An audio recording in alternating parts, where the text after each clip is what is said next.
that being said, we're going to jump into our first section here, which is going to be our 450 race recap, brought to you by our friends at Gutter Worx. Always well hung, just like Justin Barsha. And thank God we can still use that reference now. Hopefully his unit's okay. His unit's probably okay. I mean, at least he popped a couple kids out. If it's not, look, man, that thing's got its own just fucking atmosphere. All right, so let's jump into this here, dude. The old dog. Hang on. I brought something for you guys. Eli Tomac. My boss got me something for Christmas. Please. And I figured this is perfect. Let's see. Okay. It's not. If it's How is it? He always shows up and like whips stuff out here. I don't know. He's got cool hats. I told you. Yeah, let's see this. What is this hat we got going on here? the pecker head and hat. Nice. Tomac was up there pecking. Was he doing any? Was he doing any? He was pecking on the podium, dude. Was he? For my boy Tomac right here. Pecking? Oh yeah, he was pecking palm. Bike's awesome. Everything's great. Awesome. It's orange is fast. It's fast. Traction. Yeah. Shot didn't blow out yet. So the motorcycle's great. Didn't use a scoop tire. No scoop. Yeah. Round of applause to Eli Tomac. Dude, that was impressive. That was really. And the starts were there, both the restart and the main start. He was up in the game, so. I mean, he was on it from Jump Street all day long. Yeah.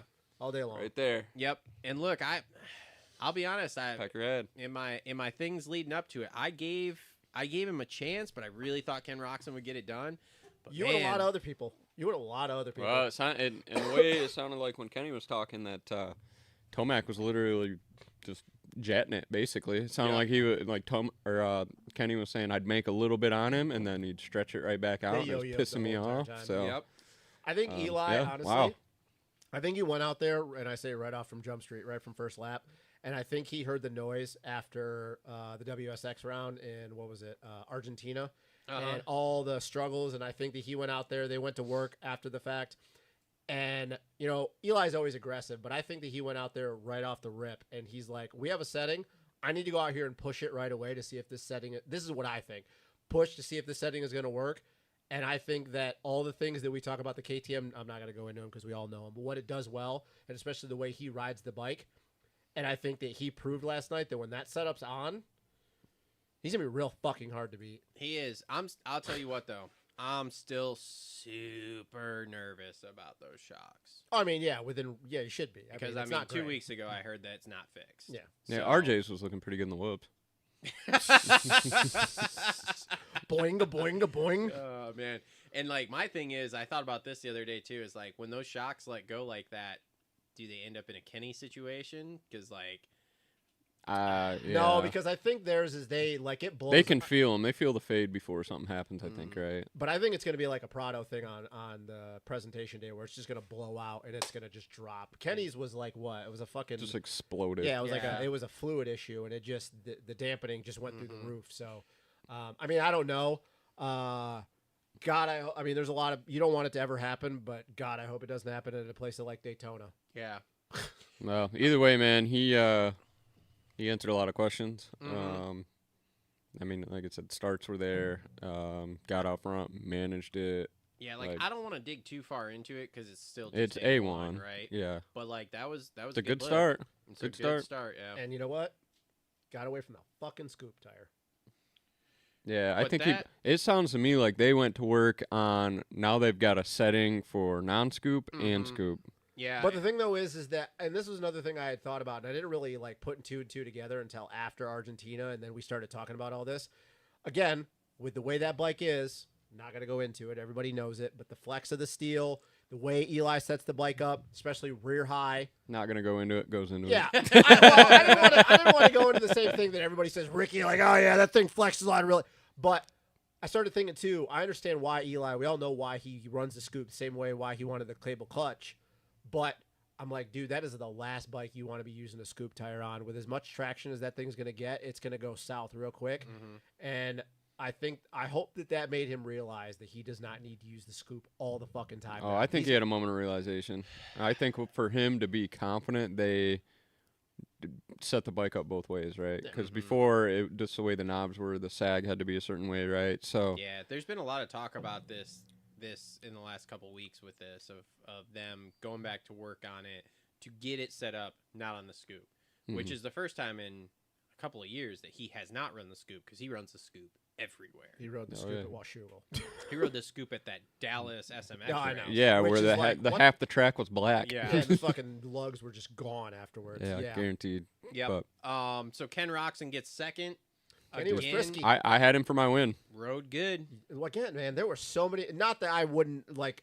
I understand why, but it is crazy. Like that was the consensus. Everybody, for the most part, thought that Kenny was going to get the W. Mm-hmm. Yeah, one thing I want to point out with those two guys, because obviously you think World Supercross with Kenny, right? You look at the results sheet.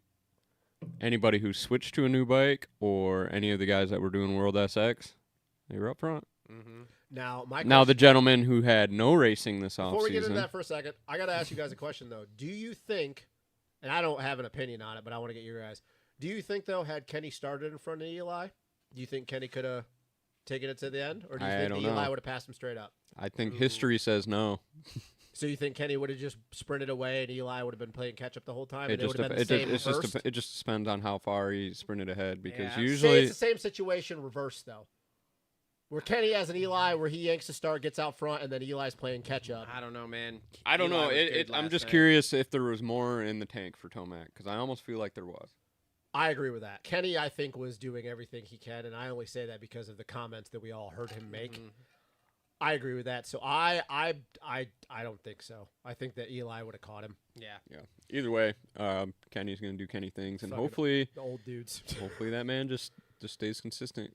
I got to give Kenny 6 rounds before I can really start. Yeah. I got to see him get through after Daytona, and Yeah. you know, or you when know, he starts slumping. Indy, because what? Indy's the second East round this year, second Yeah. or third. He's great in Indy.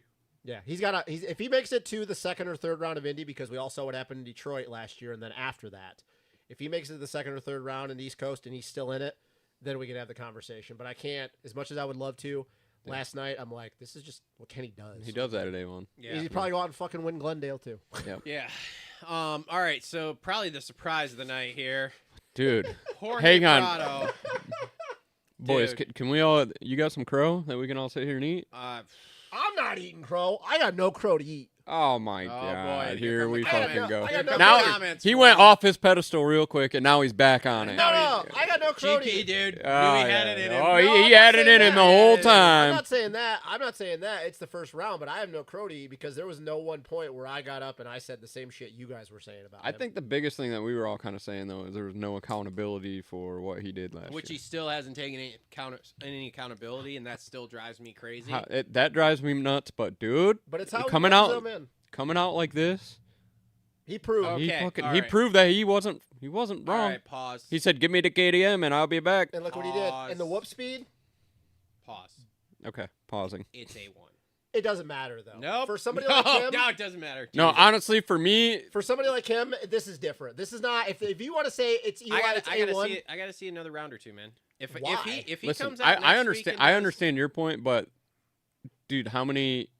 6 Supercross races. Six, and I'd say 3 of those 6 were probably mud. You're right. Yeah, the first when he came over in the When he gas came- gas. yeah. At least 2 of them were for sure. Look, I understand, man. I got to see it another couple weeks here where he's in that fight like that, and Yeah. then I'll go, okay, cool, this is real. Yeah, Otherwise, But what happens if he just gets 5th the next couple rounds? It's still better than any of fucking anybody thought. Yeah. Oh, so yeah. so honestly, the whole day, like but that's what I mean by in the fight. Like if he's fighting in the top 5 there, I'm just gonna go, okay, yeah, cool. I wasn't expecting the speed, the raw speed in qualifying, and I'm like, all right. That was weird. Yeah, the whole day was weird to me. And then the heat happens, and I'm like, what the hell? Mm-hmm. And then main happens, and I'm like, oh, well, if it wasn't for the restart, he was buried in the back. But second one took advantage of it, yanks the start, and I'm like, And then I'm like, Anderson, all them boys, they're freight training. They're going to catch him. None of them caught him. That's what everybody, all the people online were Yeah. like, well, this and that. And it's like, well, he just kept getting dropped by Kenny and Eli. And I'm like, okay, cool. So did everybody so does the else. rest of that And pack. then it's like they all also had 20 minutes plus 1 to catch him, and they didn't. Yeah. Look, And- I'm with you. I'm in the middle. Yes, it's A1, but also all the shit talking, what he everything said he that's was gonna happened do. last year, and he backed it up. He 'Cause put the outside of money. Jet, He put the money where his mouth was. Yeah. outside of Jet, everybody was there. Everybody was there. I know. Outside of Jet, And okay, look- so you put Jet in there and he goes back to 4th. Still fucking better than any of us thought he was going to do. Look, I give him credit too, man. He ate a lot of humble pie in every interview I heard. There was not once where it was like, yeah, this was the thing. It was all like, I didn't know this was going to happen in Supercross. When I say, give me the KTM and next year will be different, I'm talking outdoors. So the fact that he ate all that humble pie of like, I can't even believe I'm here right now.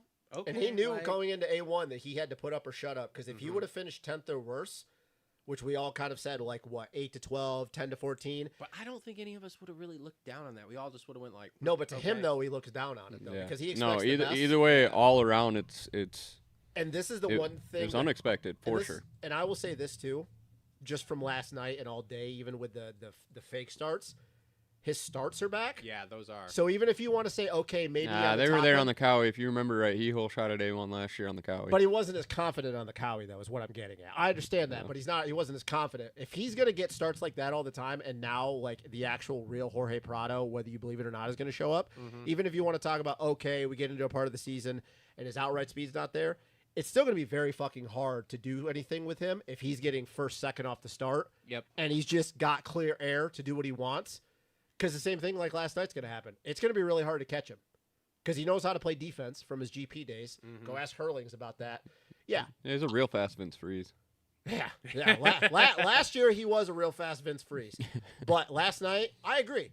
I don't expect him to be on the box every fucking round. But if we get to the 5th, 6th round and he's still fighting for top 5s, heat races, doing that, I mean, dude, he's already way better.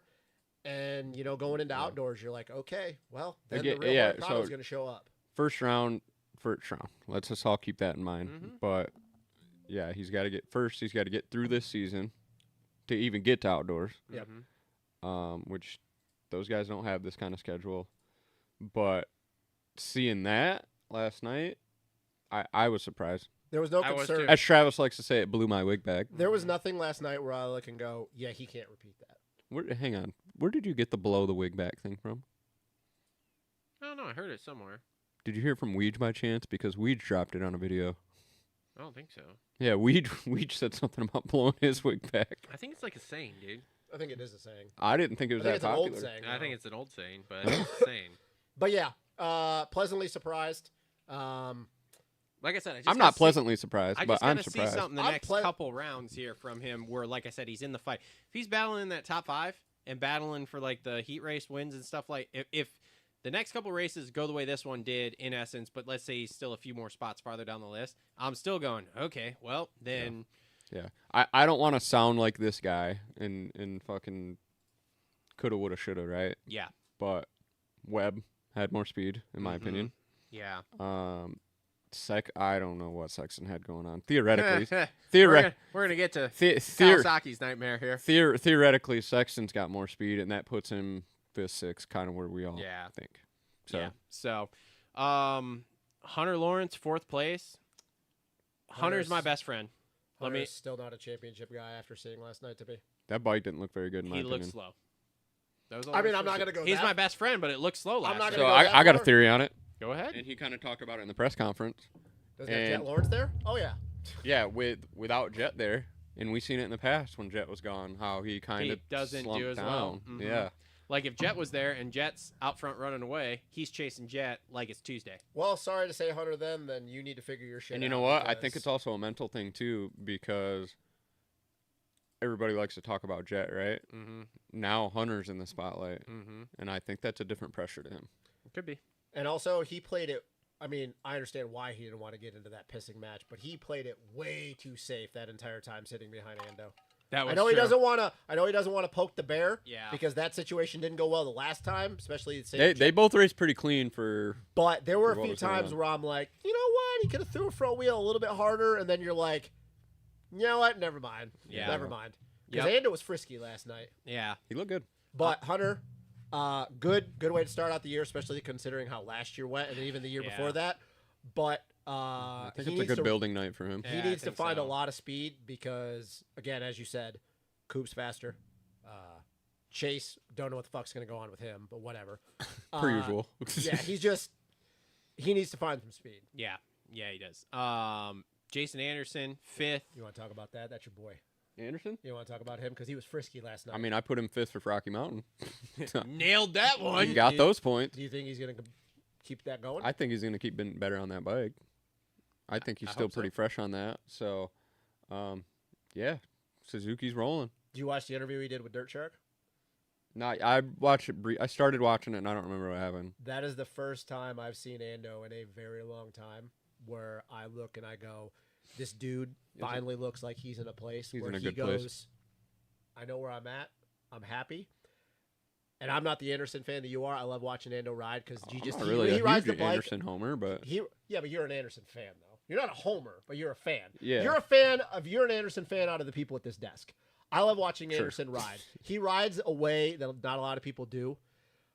A lot of first gear. But I watch that video and I Factory go, training. This is the first time I've seen Jason Anderson look this comfortable since 2022. Yeah. And he just looks happy. He looks like he knows where his career is and what he's done, and he's okay with it. Because he mentioned, I won't spoil it too much, but he even mentions in the video, he just goes, look, I know I'm not going to win any championships again, but I just want to be in a fight. And there's going to be days where me and Kenny, I'm going to beat him, and he's going to beat me, and I'm okay with that. And I go, that's a dude that knows where he's at in his career. Well, yeah, I think he would. I think he knew where he was in his career at Kawasaki as well in the last 2 years. Yeah.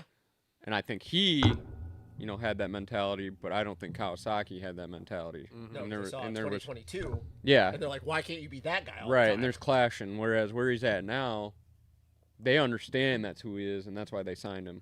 You know what I mean? It's also very crazy to think about Anderson and Kenny being teammates if you really think about that. Because he even mentions, he goes, yeah, man, he's like, I've been on teams with really good guys, but he's like, this is Ken Roxon. And I'm just like, yeah, but you're And they all ride together. But I'm like, were they not riding together at Baker's? Well, the whole Baker's thing, I think, yeah. I don't know. Did Kenny? Nah, back I in the guess day, because Kenny remember was like he had 14 and 15. And he also had the issue with Marv, remember? Yeah. But it was just weird to hear Anderson say that because I'm like, yeah, but you're Jason Anderson, though. You have something that Ken doesn't have. You have a 450 Supercross title. Yeah. So it's just weird. He's like, but Kenny's a rock star. And I'm like, Jason Anderson, you're a rock star. What the fuck are you talking about? Yeah. Hey, you just kicked that camera, by the way. We're on that camera, so I didn't know. Okay, well, I'm just saying you kicked that one. So but yeah, I would say go watch the video. It was just it was cool to hear him talk like that. I'll watch it. All right. Justin Cooper from LCQ to 6th place. Just steady grinding, steady jumping through the whoops. 4 factory dudes in the LCQ. Good thing he was jumping through the whoops because he jumped right over Marchbank's spike. Poor Garrett Marchbanks. Poor Marchbanks. Poor Kawasaki, dude. Yeah, we're going to get to that here in just a couple of people. Low-key ride of the night? Yeah. Is that the Pro Flow mini moment of the race? Pro Flow mini moment of the race. I mean, low-key, like just Justin Cooper. Hey, let's get East where the whoops are just non-existent. Yeah, I mean, yeah, I don't know. He's had a lot of questions about that this week, and he's about explained the whoops? it. Uh-huh. Yeah, well, I mean, and he didn't sound very confident. He's like, yeah, we worked on them, but I'm not a rock star in them yet. Well, and he's like, dude, jumping them, it's like I get a break instead of like holding my breath going through them, and I'm like. Well, and you also look at Jake Hoop, and he's not the biggest dude in the world, so you could understand why he probably has a little bit of hesitation and try to just bang through him. It was in the Coop video. I didn't Cooper Webb Coop. Oh, Coop's YouTube channel? Coop's vlog. Yeah, I mean, so many vlogs. I love those. The vlogs. Well, Coop's stepping up his social media game because now he's got somebody following around for Snapchat, all that. So he must have had a long conversation with Deegan. There we go. That's what it was. Yeah, you also mean that the Deegan was probably like, dude, I'm making fucking $100,000 a month on social. That's probably exactly how he sounded too. You know the cool video or the bike ride at the end of the year that they all did, but Deegan wasn't in it. Yeah, that was real cool too. He was in there. I thought he wasn't I thought he didn't do the bike ride with him. He was in there. Oh, he did? Was he not on a team? He was on Webb's team, and then Thrasher, I guess, is a fucking animal on a bike, and then he got a flat tire. Yeah. So it was Coop, Deegan, and whoever had to dig. Coop's just like, I think I got screwed on Coop this. puked. That's awesome. It's like 3 days before A1, he's out there puking. That's awesome. That's great on the body. Yeah. And speaking of Cooper Webb, 7th place. I'm telling you, he would have been 4th, maybe even got Prado. I don't know. Can we tell him to calm down a little bit in the heat race, though? Why? That was weird. The AP thing? Oh, yeah, that was weird. Really weird. I've never seen anything like that. I went back and watched it again after they replayed it, and I'm like, what the fuck? If you look, he looks over at Prado, and I think just that split second, he looks over while he's wide. Yeah. Yeah. That was weird, though. And then AP's response in the LCQ was like, oh, he is not happy about that. Yeah. It was just weird. It was a weird thing. I was like, what the fuck? in real time, I'm like, what just happened? Yeah. Like, what did he do? Yeah. That's where I was. I was like, they beefing? Did he fuck his chick? Like, what's going on? Yeah, because I'm like, dude, Coop and AP are tight. Yeah, they've been tight since the early start. Yeah. So that was weird, but also kind of a weird night for Coop in general because just falling, he fell twice, right? Yeah. Tucked the front wheel. You think he had a little bit of because I've heard some people, I've seen this.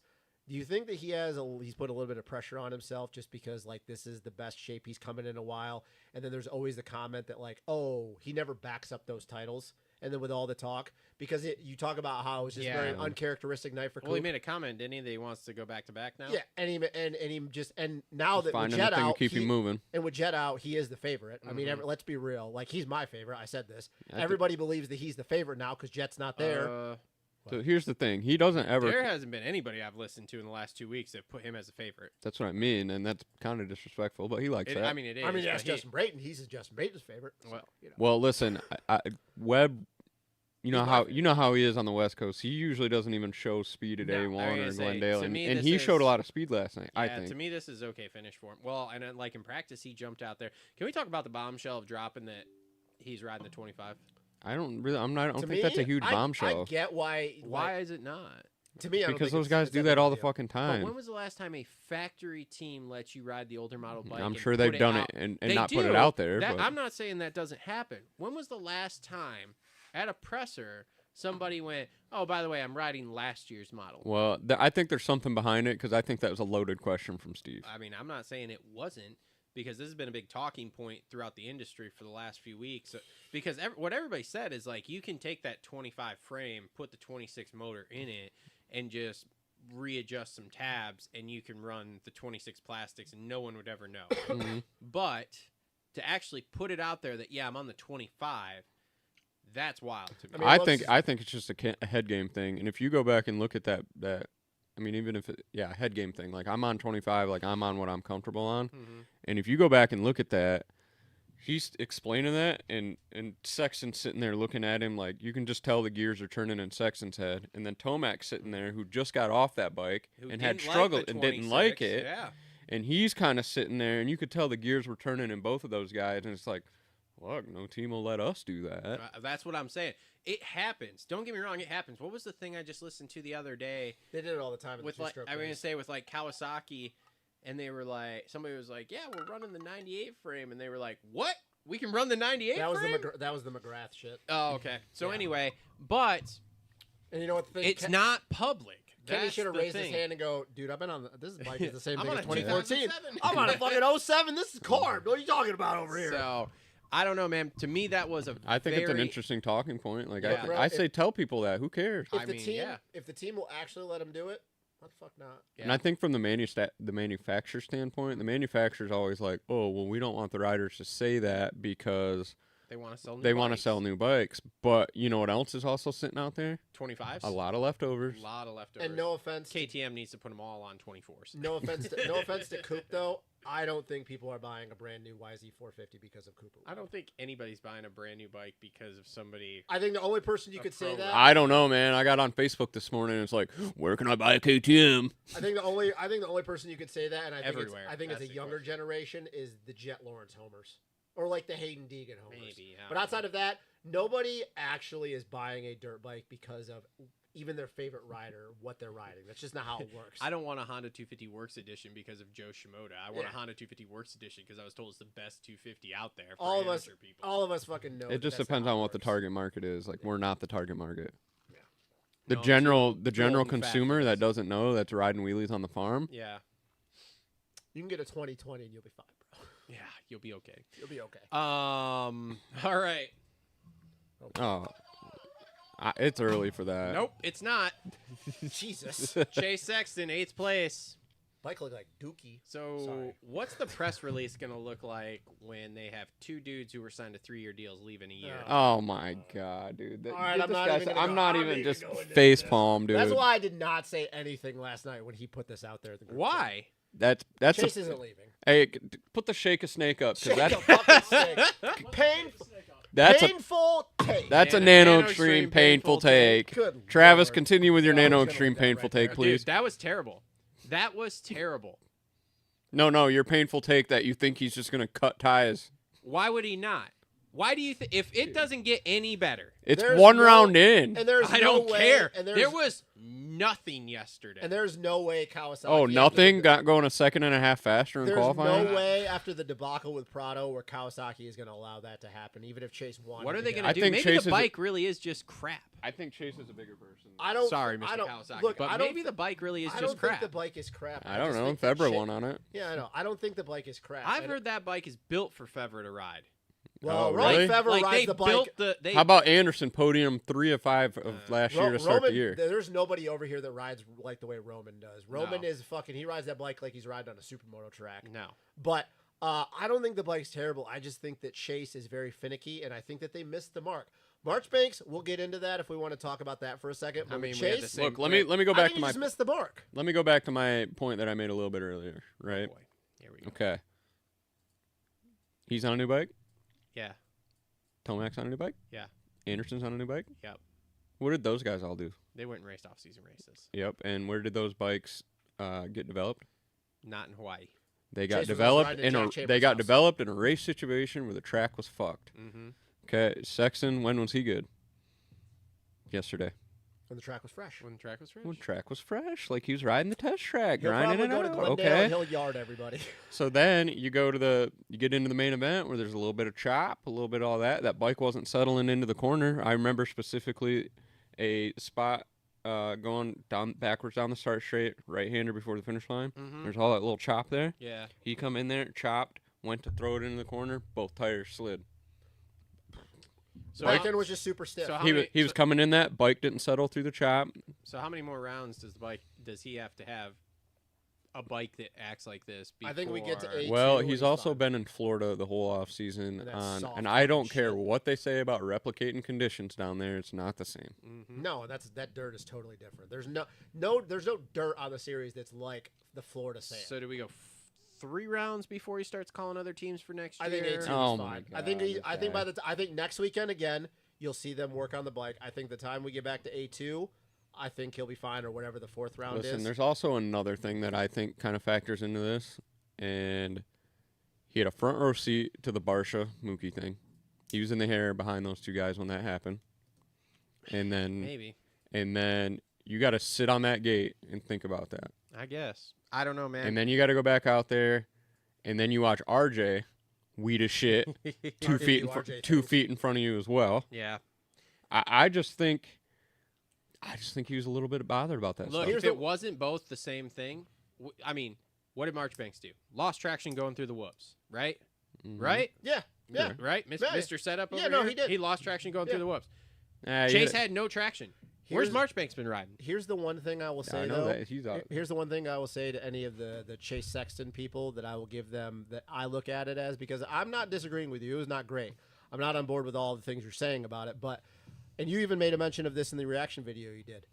We're talking about the no traction.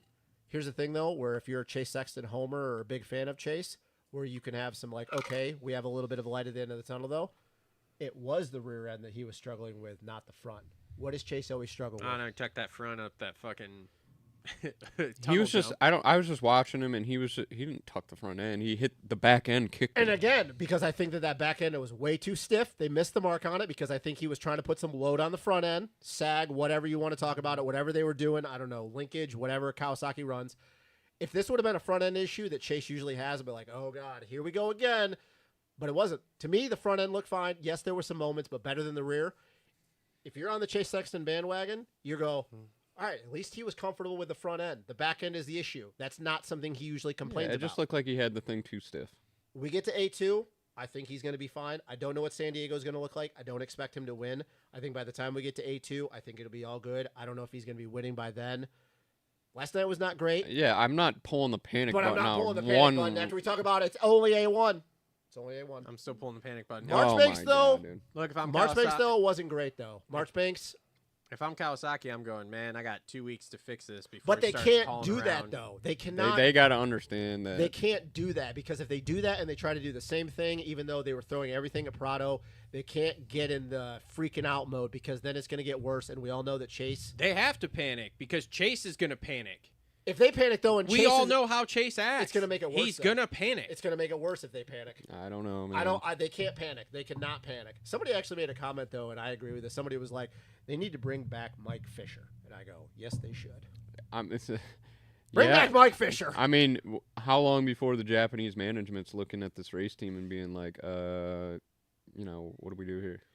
Mid-season, if Sexton hasn't won, they need a Lars. The crazy thing though is that they have Bruce Thornstrom, and he's been around at Kawasaki for so fucking long. Yeah. Well, so my thing is we saw the same thing with Yamaha though before they went to Star. When's the changing of the guard? Look at what Honda's doing. Younger guy in there, looking at things a little different. Look what happened when Mike Webb. Mike Webb. Look what happened when Ian Harrison took over for DeCoster. That's true. That's true. Star took over for all the old guard at Yamaha. And then you also have Jeremy Coker and Scuba at Triumph. I know that they're not the factory 450 that everybody else is, but like that. Got some new eyes. Yeah, you need to bring in somebody. Yeah, I agree. You know what? Kawasaki's kind of, I mean, now that we're talking about it, Kawasaki's kind of the last of the old guard there when it comes to the teams like that. And yeah, if it doesn't work this year, I cannot believe that Kawasaki does not look at that whole team structure and go, okay, it's time to clean house and Bruce Thornstrom's not going anywhere. He's going to be there until the day. The thing about most Japanese companies, and Kawasaki specifically, though, is they're very loyal. I know. They're very loyal. That's why the Yamaha factory team went as long as it did. Look at AC. No hate comms on AC, but they should have sent him somewhere else a long time ago. The thing and his career probably would have went a lot differently. You look around though, and you go, if they go in that direction, who is even worth hiring as a guy to put in that position? I don't know. Because that's above. There's not a lot of young. If we're talking about going in that direction of a younger guy with a fresh perspective, there's not a lot of dudes in the industry where you can go, yeah, you should just take over one of the most famous brands and just run this team now. There's just not. I don't know, but you got to start looking. How do you get a guy on your bike? They have it. You go get him. That's true. I mean, you want to talk about Ando podium the first 3 last year. They haven't won a race since 2022. They have not won a 450 race, which is crazy. 2022. It is 2026. This is year 4. If you can't win a race, Suzuki wins a fucking race a year. Suzuki. Okay? That bike is from 2007. They win a fucking race. Look, put that. Kawasaki hasn't won a race in 4 fucking years. Put that button away. Sexton can win. He can win. You don't think Sexton's going to win a race this year? But, bro, when you stack everything that happened last night, you take Prado. Oh, my God. Listen to this contradictory ass. Hey, and then we go to Prado, the ex-Cowie guy. It's only A1. It's only A1. Off that Kawasaki, and then fucking gets a podium, wins Put that in. Lather this on. Lather this on. Put that this in your is eye. a nano extreme. You've got this is a Sexton painful in 8th place. take. Nah, man, it's not a painful take. Painful take. This is legitimate. Put this in your eye. This is legitimate. Spray this in your eye. Watch the other talking heads this week. They're gonna talk like me. This is a terrible look. This is Kawasaki's nightmare. Kawasaki needed Chase to go and battle for that. Even if Prado still podiums, they needed Chase to battle. Oh, nightmare night for for sure. What Prado did for sure. They need him to battle there. If Prado got like 14th, the fact that they have one guy doesn't even make the main and the other guy is off the track twice, crashes once, and is fucking 8th place, who is supposed to be a damn podium race winning championship dude. And the guy who just left, who said your bike was shit and this is all your fault, wins the heat and is in the podium. Dude, it's a fucking terrible look. Period. Hire Daniel Blair. It is a terrible look, yes. No, Chad I'm not hiring Chad Reed. No, I do agree, though. I think that at some point, if this continues to happen, I think that they do. It's only A1, dude. Yeah. We get to A2 or whatever, the 4th, 5th round, and this is still going on. Then I'm gonna ask you all to kindly apologize to me for telling me how stupid I was. I will kindly apologize to you. I'm more worried about Marchbanks. Chase, I'm not. Chase is Chase. I'm more worried about Marchbanks. I'm not worried about Marchbanks. Marchbanks was. I am because he only has that ride because they got put into a position where he was the only dude, and he's the one that could be looking at it going, you know what, man? He's got next year too. You don't think with everything you just said about Chase that if he continues to, I don't think. Oh, they're gonna cut Chase. Tell him to get bent. They're not gonna tell. But we're gonna keep Marchbanks. No. Yeah, exactly. I'll be like, hey, Garrett, we don't need the services anymore. Whoa, pause. They're not gonna cut Chase. Chase will start calling around.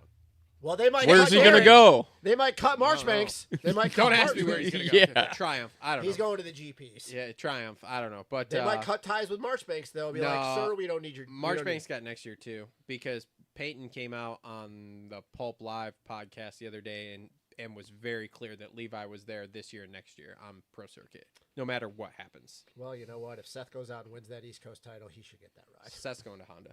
Yep. I don't want that for him. Seth is going to Honda, and Hymus is going to end up at Pro Circuit. Hymus, they swap, I think. Yeah. I don't want. Yep. As much So as I'd love Hymus to can be see- closer to the West Coast with his family or As much whatever. as I would Yeah. love to see Seth on red, I don't want to see that for him. Because then he has no path after the 250 class. But you understand why that lines up, right? I do get it. He's the boys with Jet and Hunter. I get why, and good for him. Like, he deserves it. He Put a should third have bike had the out Honda there. ride. He's down there at Honda E. He should have had the Honda ride. Put a third bike out there. But are they doing that back for in the Joe? day, They they are had- going to put a third bike out there. Joe Schmoda. Well, dude, maybe even 4. Remember back in the day, they had Pashon, Oh, I know. Wyndham, Tortelli. Tortelli. Bring back and- Geico Honda. This is factory, though. Let's call Grandal I think for the 250 deal. I think the funny thing that's going to happen there is this is going to all come full circle because I told you the story about where he was supposed to get the Geico ride, but then they wanted a Japanese with Joe, Yeah. and now he's going to end up on the team on a factory ride with Joe. Yep. Like, wow, this is just how life comes. But no, Chase, not worried about. He's going to be fine. Okay. Whether he Yep. wins his Next title, guy. who knows? He'll be fine.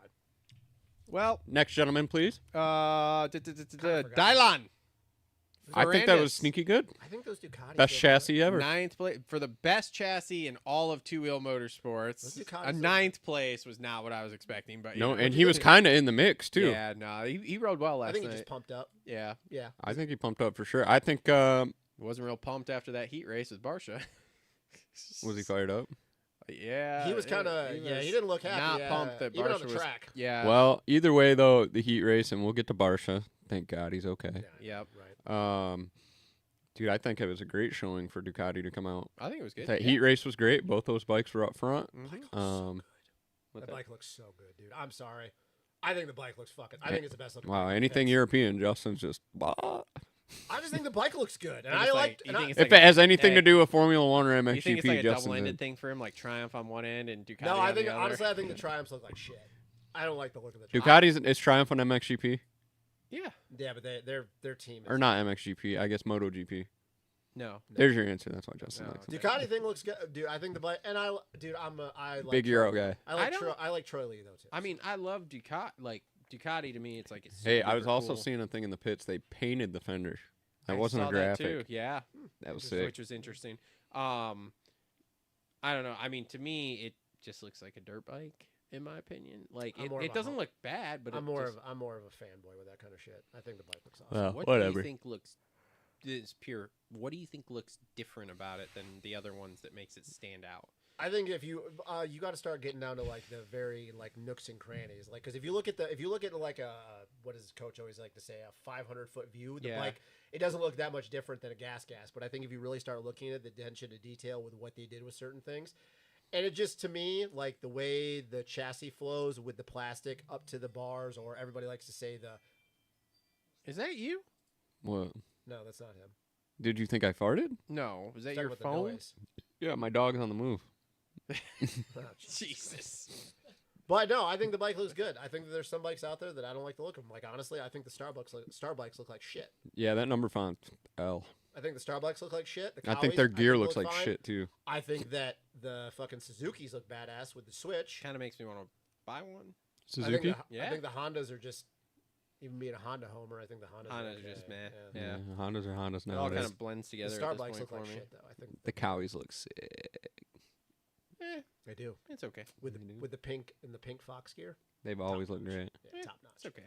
But no, I just like the way the Ducatis look, and I don't even really like Ducati. I just think the bikes look good. But Anyway, this was good showing for good showing. Ferrandis, I think. Yeah. I don't think that he has much better in him, even being a Dillon guy. I think No. that like 7th is maybe his ceiling, but I think for him, I think at this point that's fine for him. Yeah, I think so too. AP 10th place, not bad for being What a on the roller ground. coaster of a night for Dude, him, dude. Roller coaster of a night. Here's the thing with him. I'm still nervous they ain't got this health thing figured out. Oh, his cortisol levels and all that shit.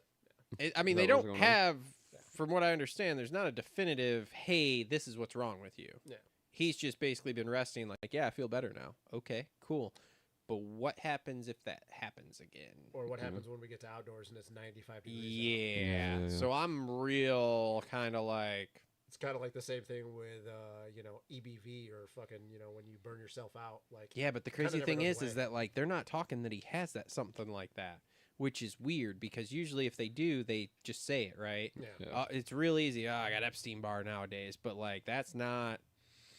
Thank you, Eldon Baker. Yeah, I don't know, man. I don't know. Craig 11th.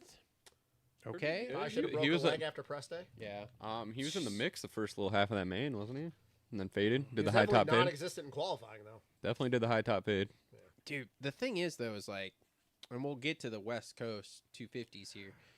That is so shallow, and then you get to 450s, and it's just like, and you're like, holy. I mean, dude, we're one round in, and there's 2 gone. Oh yeah. Well, when you got 4 factory dudes in the LCQ, and the only guy in the main that you're really looking at going like. Mitchell and Freeze. Well, Mitchell and Freeze. And they're both Cowie guys. Yeah, it's hey, like... see, that's the bike of the privateers. Yeah, crazy thing, That's the bike for the common man. Jesus Christ. Thing about, though, had Jet been there and Marchbanks does make it in, all factory dudes. I know. No privateers. I know. First time in a long time that a 450 main would have been no privateers. Don't say fuck the privateers. You'll get crucified. Yeah. I mean, look, as long as Mitchell keeps making mains, I don't give a shit. He's very conflicted in He's that really LCQ. got to stop finding Kev, though, because that shit is real conflicted in that LCQ. Every time I watch that, I'm like, why do you fucking always find each other in these and LCQs, I'm just like, Kev, I like Mitchell. Blast him, dude. Just blast him. Oh, the whole entire time I'm thinking, I'm like, Kev will blast the shit out of you, Mitchell. Mitchell would be just like, you know what? Yeah. Love Kev. I totally would respect it, but I'm going, Mitchell, don't leave the door open. Kev will take your shit right out from underneath you. This man's got a team now. Colt Nichols, 12th. Hey, he got a factory Bruce Jenner, I heard, and he's up really? Yeah. Did he? Really? 3-speed? Sweet. I don't know. Savachi, 13th. What did happen to him? No idea. I think I thought I was watching a clip where the triple, I guess we'll call it the death triple. He went off that thing and went off to the right and had to go out and around the berm, I think, Sexton style. Yeah, we need to stop having, like, lean angle straightaways, like kink straightaways in the triples. We need to not do that. Did we not learn this in SMX to stop doing that? Yeah, they're gay. Like, we gotta stop they don't that. do anything. They turn into a one-line funnel. I forgot to mention this when we were talking Jason Anderson, but, dude, heads up riding for him when that whole deal was going on. He just went, right off into the flat. Did you guys see it? No. Jason's like, I've been in these situations. He seen it stacking up, and he just took an angle right off the face of that jump and jumped right out onto the concrete. And then when he came back in, he was kind of cruising along and then fell over the bike. Typical Jason Anderson fashion. Yeah. Yep. But, yeah, I mean, that quad lock Honda team was not great showing yesterday. No. But A1. Yeah. Justin Hill, 14th. Cuffing and stuffing during the daytime. I don't know. What a walking question mark. Yeah, 100%. But, hey, man, they let him do what he wants to, so. Austin Faulkner, 15th.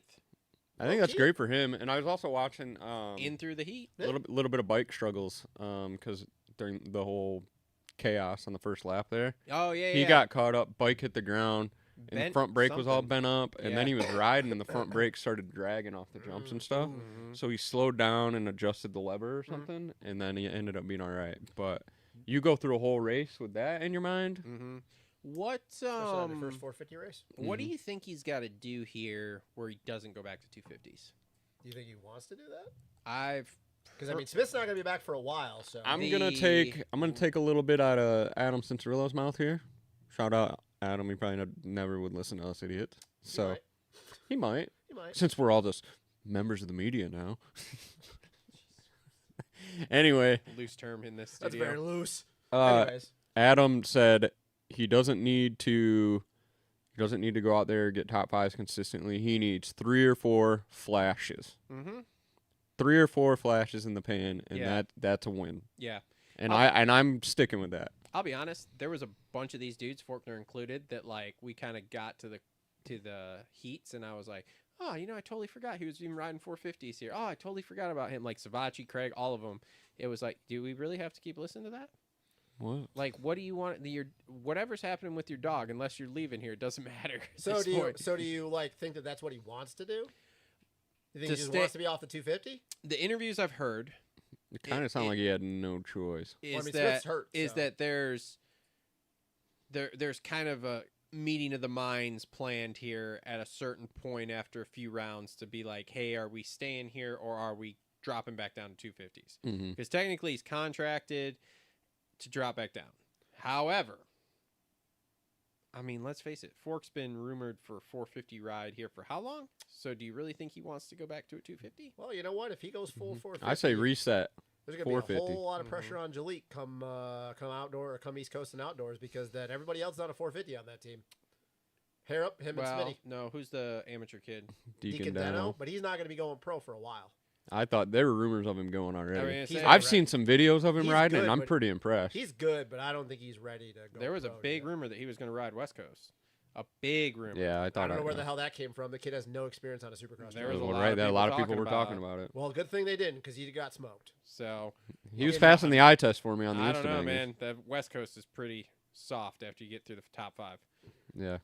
But anyway, yeah. So I don't know what the deal is, but I kind of honestly hope he stays on 450. I mean, I think he did. I think he did really well considering that team has nothing to base anything. They don't. Off They of. don't. To be honest, the conversations I've heard, it's like they don't care. I mean, they don't just even want the 450 out there. They don't even have anything to base off come outdoors because they're only the only dude that was riding 450s and the GPs, which are different setups, were privateers, and those guys were like getting their ass smoked. Forkner's at the point here that I'm just like he should be on a 450 anyway. Yeah. Age wise, experience wise, that's where he should be. So for me, yeah, you kind of just fell into this, but like, cool, like let's just keep it rocking. I'm glad he fell into this because I think he's needed it. And I think 15th is fine. I mean, you look down that list of guys that's above him, and it's like, who did you really expect him to?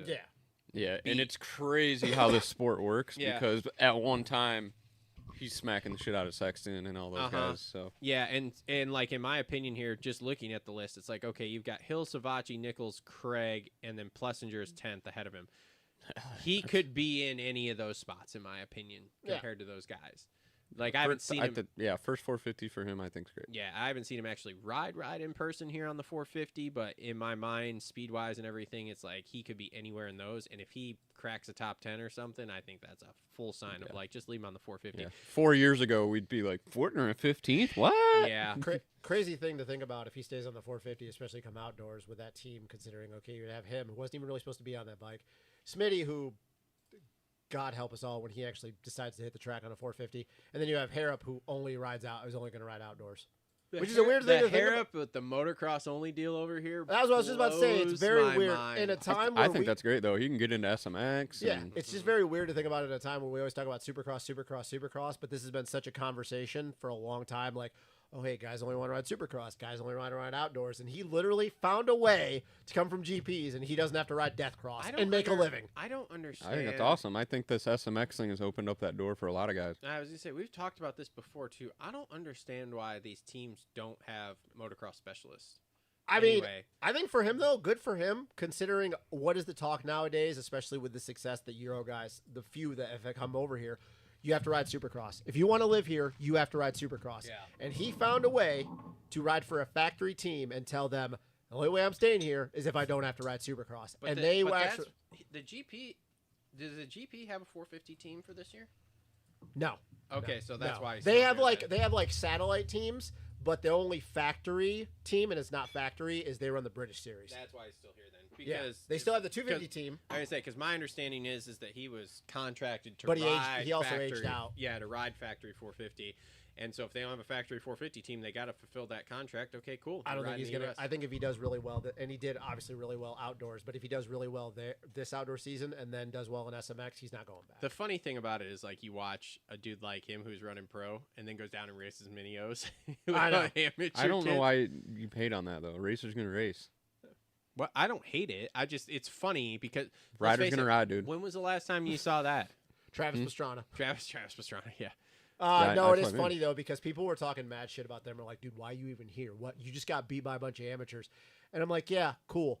How about we take them to a national 35-minute moto and see what happens after the fact, and we'll talk about this afterwards. Because there were a lot of people that were hating on him, and I said the same thing. I'm like, if you wanted to race, dude, like, why the fuck do you care? Racer's gonna race. Like, good for him to having the balls to go race at an amateur national and like have a chance that this might happen to him, and he just wanted to go ride. Hey, make that T-shirt. Racer's gonna race. Racer's gonna race. No. I already claim this. So if you pay attention to my social media, you don't.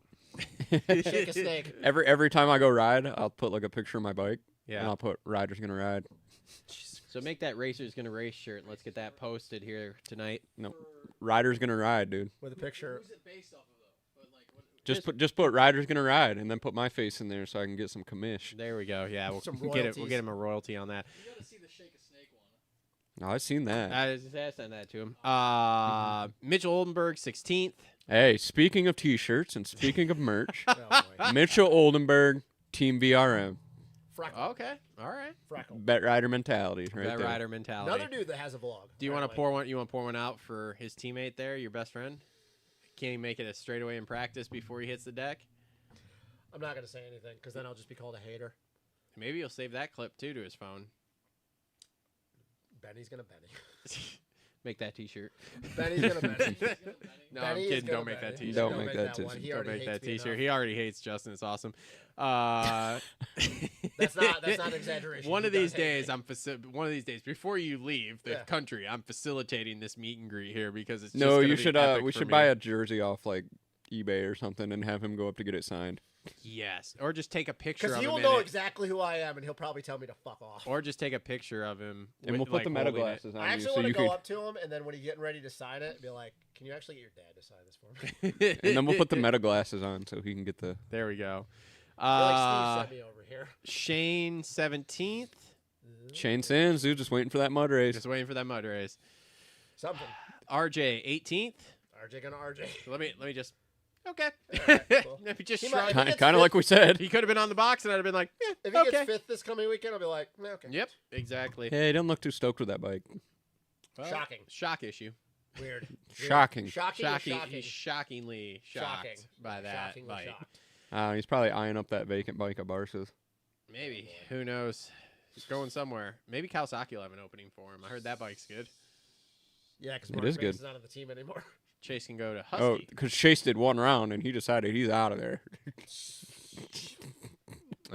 You know, Fucking guy. why don't you find out how early he was talking to people after KTM? This guy here. I can't handle it. I mean, okay, all right. Vince Freeze 19th. My dude. What? What? Yeah. That's my guy. Whatever, dude. A lot of 3-digit Kawasaki riders this A lot of year. 3-digit guys. Hey. Kawasaki's the common man's bike. Oh God, here we You should go go out and get one. Jason Lord $3,000 I've been rebates on them trying- right now too. I've been trying to get a demo Kawasaki for how many years have you worked for them? I mean, Here I am with no demo. well, I got to. There's issues with the demo program. We have 500 followers on Facebook. the demo program ain't great. Jason What do you Lord mean says it's not it's the great? bike of the people. I'm gonna put like 3 hours on the damn thing. Don't matter. Well, then this is why. What happens as soon as you roll a dirt bike out of a dealership? This is why they can't sell Kawasaki's. I mean, there's a $3,000 rebate on them right now. Go buy a new one. I don't All want I know- to. Trust me, if I'm spending money on a bike, it ain't a Kawasaki. You need a at credit this builder, point. dude. All I know is Cowie No. should make Stu Baylor the face of the company. Yeah, that's exactly who they need. Dude, all right. So I was thinking about this. Oh, You're bringing boy. the common man. When's that 2-stroke coming out? So there's rumors of this two-stroke coming back out, Is there? And I the- haven't heard. and there's a gentleman that is a die-hard two-stroke gentleman, and he drives side by Kiefer? sides. He has ATVs. He has everything Kawasaki makes. Chris Kiefer? Stone Cold Steve Austin. Nope, we're Stone going. Cold does drive. We're Kawasaki. going big. Think of the Jeremy most. McGrath. Think of the most loyal two-stroke rider there ever was. Travis Pastrana. Travis Pastrana. Travis Pastrana. You want to make waves, you go after him. Kawasaki's going after Travis Pastrana. No. Oh, They're I not. was like, this is breaking No, news? this is just thinking out loud. Oh. Hey, tweet that out that Kawasaki is Oh trying to my sign God. Travis Oh my Pastrana. You're God. gonna get Cole fired. What's the Twitter login? Give it to him. Yeah, so he funny can thing tweet. is I got the login. Yeah. give, Right, just start tweeting random stuff. give it to him. You know so he what? can No. tweet it in the I'm show. I'm just talking out loud. I think he would be a great That'd ambassador. be a great signing. Speaking of which, so I was watching something on YouTube, and then it flipped to the next video, and it was him kind of giving a shop tour. Yeah. Of Yeah. Pastrana The Land It's Nitro or awesome. whatever. Awesome. Yeah, dude, it was super cool. I didn't even watch the whole thing. I was trying to take a nap. But what I listened to there, I was like, man, this is cool, because he's like, we build all this stuff here, and it's really like a backyard shop. Like, look, it's not really nice in here. Like, it's Yeah, kind of. yeah. Channel 199 is cool, man. I Yeah. love the video with Carson and Kenny where they did the 500 and then the 250. That was cool, yeah. And the whole entire thing, just watching Travis be like a kid again and just stoked on everything, just made me like remember why Travis is one of my all-time favorites. Did you guys realize that Pastrana Land isn't really like all their property there? There's like a whole bunch of different people who ride, and like there's Snap-on tool guys and military guys who own buy that part of land it. from somebody. Yeah, so he's bought a bunch of it, but like they all own back there. And he's like, so that's why we're like shooting guns, riding, and then they show this clip of this dude jumping like a e-bike, and just some dude coming the other way on the track, and a quad jumps right into him. I was just like, oh my god, this is. Well, this is just I saw death another back video. here. They were doing like where the boat was doing the loop, Okay. and it was a neighbor driving in. They had all the fireworks going off, and it was the neighbor coming in to pull in. He's like, just another night at Pastrana Land, Yeah. and the fireworks and all the shit from the road. But the way he made it sound like the track is back there, and there's all that stuff that they can do back there, but it's not necessarily all his property. Yeah. It's just like a group of them who are all This like, is yeah, halftime talk. yeah, Let's do bring this. it back. Just, But yeah, I mean, you brought it up, so. I think at the end. but of I the- think he'd be a great ambassador when if there's a 2-stroke relaunching, that's your guy. Yeah, 100%. End of the day, Travis Pastrana is still the badass of all badasses. Dude, But anyway, Vince Freeze, 19th. the common man's racer. Mitchell Harrison, 20th. The common man's racer. Common man's racer, 2-digit number. Justin Barsha, 21st. So let's talk Justin Barsha. Okay, go ahead. So as we filmed this about, I don't know, 20 minutes ago, we watched the video. Yep. Holy smokes, is that man lucky. Dude, can't believe it. Ryan That's- can walk. I think that's one of the nastiest things I've seen in a long time. I mean, I dare say that was worse than Fortner. I think, so let me, after hearing him talk, how he doesn't remember anything after leaving the face of the triple, and having watched that video Probably a several good thing. times. It's a good probably thing it knocked him out. But to be honest, I wouldn't be surprised if he saw what was coming there and body just went into fight or flight mode and just made him pass out, because he, like, let's face it, we all know what that's going to feel like. Dude, and it I ain't just- going to be good. I just keep replaying it through my head from his perspective, and it's like the most gut-wrenching feeling. Oh, Dude, yeah. he like fucking bounced up to the top of the berm where his Yeah. body was just fucking limp. But if you just, yeah, I mean, if you watch it, because, like, you think when we talk about him blacking out, passing out, whatever, like, when he hits that ground, he's completely limp when he hits that ground, Yeah. basically. So to me, I'm like, dude, he's watching that as he's jumping, going, oh, shit. And his body's just like, all right, cool. let's just Well, do this because this is our best there's way another out. thing that I think was an important factor in all this, and it's that Alpine Star airbag. Yeah, that's true, too.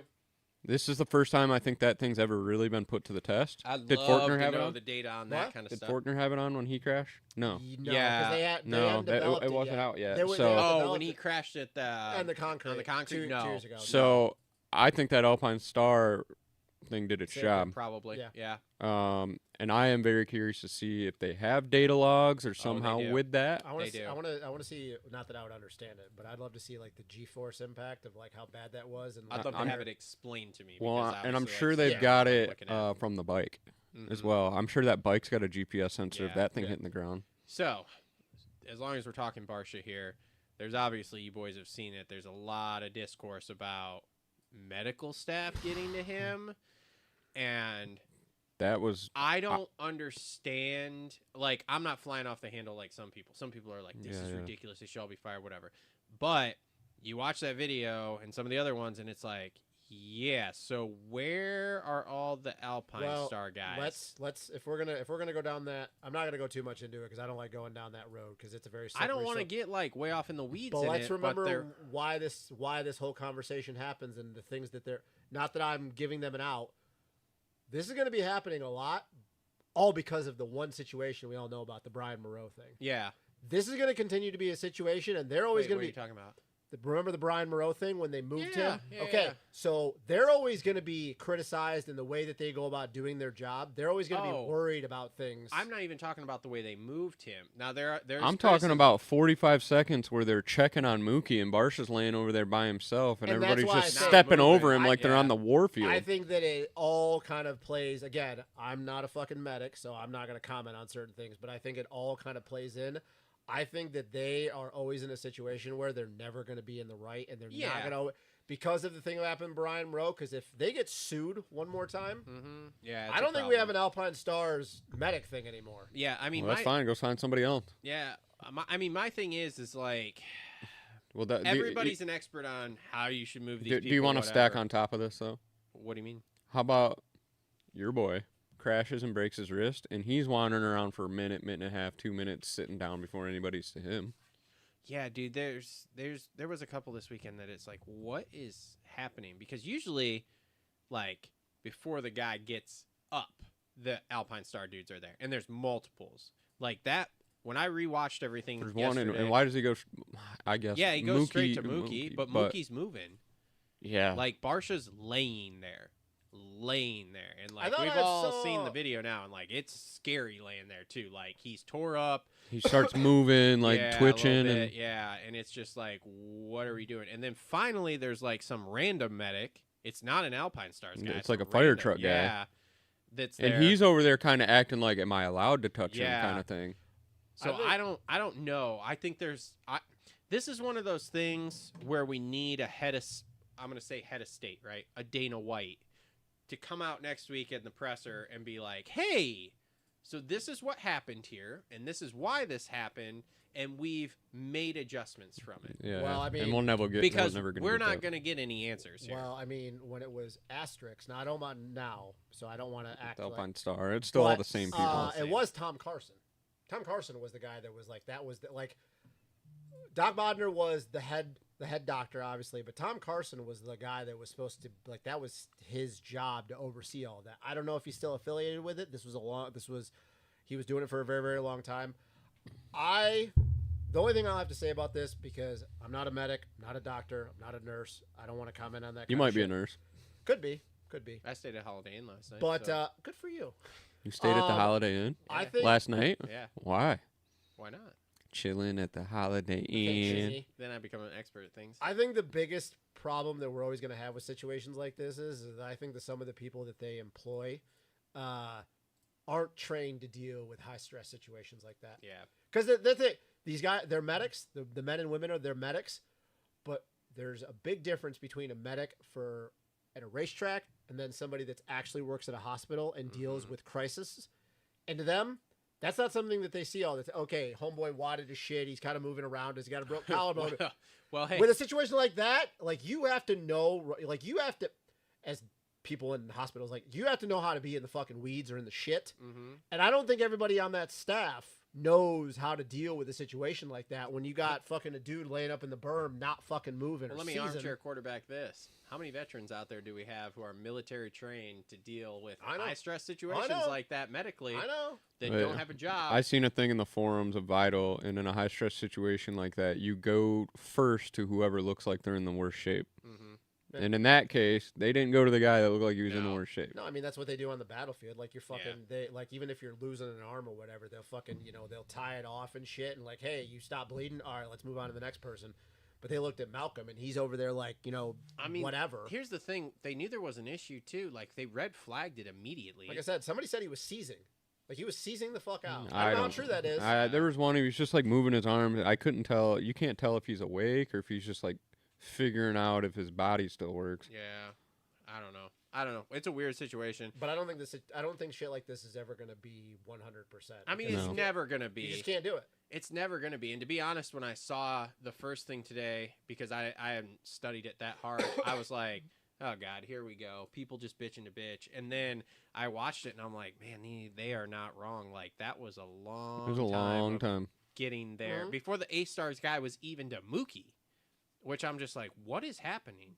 I don't know. Yeah, it's like they didn't have enough in the stadium, or in the right spot. Like they weren't. And that's where they need to sit down and have a meeting, which they probably haven't, and been like, hey, we think these areas are going to be the sketchiest of the track, and this is where injuries may occur, and this is where we need you. But they usually have enough people. They have them spread out around the track. I don't know. It's a weird thing. And there also needs to be a thing, too, where at any given time, I don't care where the fuck they're on the track, if somebody is KO'd, like, and I think that probably because they probably radio in, that needs to be an instant red flag. We don't need to think about it. Fucking do it. I'd say it looked like what they did. Yeah, we also need to have a situation here, too, and this, we're going down a rabbit hole, but the last thing I'll say, if we're on this bitching about shit, we need to stop having any situation where we always know why they don't, like, hey, if we can get them off the side of the track, we'll not red flag, get them out of the way. If anybody's down on the face of a jump, backside or whatever, we need to fucking really, like, hammer it home to these guys, like, the situations where, oh, hey, did he jump? Did he see the lights or whatever? Dude, if you're going through a rhythm section and there is anybody down, I don't care how far are they off the side of the track, and your ass leaves that jump, you and me are going to have a real conversation about whether you get DQ'd or not. Mm-hmm. Because it hasn't happened yet, thankfully. But what about one of these times where somebody just fucking is not paying attention and they just go to double something, they get a little bit loose, and they, we see it all the time. I don't care if you're Chase Sexton, Eli Tomac or not. If you double and there's somebody down and we're working on him, you're DQ'd. Yep. Yeah. Stu 22nd. Any update on Stu? Anybody heard anything? I mean, it's separated shoulder, which is really hard to believe. Oh yeah. Dislocated. That's what it was. It was dislocated. They got it back in and further evaluation. Another dude that has had some real nasty get-offs. I was ready for him to break out. You guys know that. I think he was gonna. He was up there. Why did he roll that? I don't know. I've watched that video a bunch of times. I can't figure it out. Roxon got into him right before the face. Oh, really? So they were coming around that corner jump, and Roxon landed right next to him, and they kind of hit a little bit. So he doubled, and as he lands, he looks up this way, and while he does that, he veered to the left. Hey, maybe we'll stop having kink triples. So do you guys think, let me ask you this then. Tank, though. Do you think there should be a mandatory rule roll double on the first lap? You mean like no matter what's going on? No matter what. Like just double up on a triple? I mean... Or it's roll, double. No. You lock them up like a wall jump, double. No. First lap. No. Honestly, that's something I never thought of, and I'd have to give that more thought, but... No, because what have we seen this? Something this gnarly twice in 25 years? We've seen a lot of guys get landed on. But I mean, I don't know. That's always a catch-22. I mean, I definitely like that thinking. That's something I never thought of. Mm-hmm. It's not a red lights are blinking. Lock them up like a wall jump. It's not a terrible thought. Or basically but I just like don't the first like lap of a national, fucking on practice day, wheels on the ground. Here's of a race. Not wheels on the ground the whole entire I think it's roll double of a race. Of a race. I mean, I wouldn't be mad at it. But it also, and this is just way too much effort for the promoters and the people to do. But it's situational where the triple is. If it's within the first second of the start, that's way too much. There's no way you would ever be able to do that. But here's the thing, though, in a situation like that, unless somebody spodes out, which the back of the pack guys, because everybody's checking up in front of them, the chances of you having a situation like that would go down exponentially because everybody behind them, they're going to see a whole pack of dudes checking up. They're like, well, like we're already slowing way down. We have to check up. Like we're going to slow way down. We're just going to plow into people. So it's like, if you could tell me, you would never be able to tell me. There's no way you could ever gauge this. But if you could tell me that a situation like that, the chances of that happening go down to like 5%, I'm all for it. Because I don't really give a fuck because it's one lap. It's the first lap. Who cares? First lap. Roll and double. Everybody's going to bunch up. So if you really think about it, the racing actually on the first lap is going to be a lot gnarlier after the fact. It's not actually a bad idea. The triple is one of the easiest things on the track, though. Like, roll again, double. Here we are. Roll double. Freak accident. Make that T-shirt too. Roll double.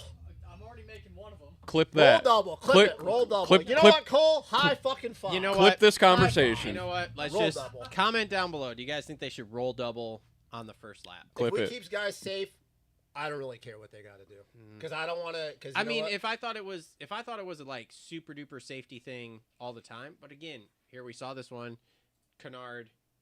I mean, I'm sure there's been some other ones that I'm not thinking of. I watched the San Diego and. But when they happen, they're bad. I remember know. What was it? The Andrew Short one, San Diego all those years ago. I don't know. Stu, wrist.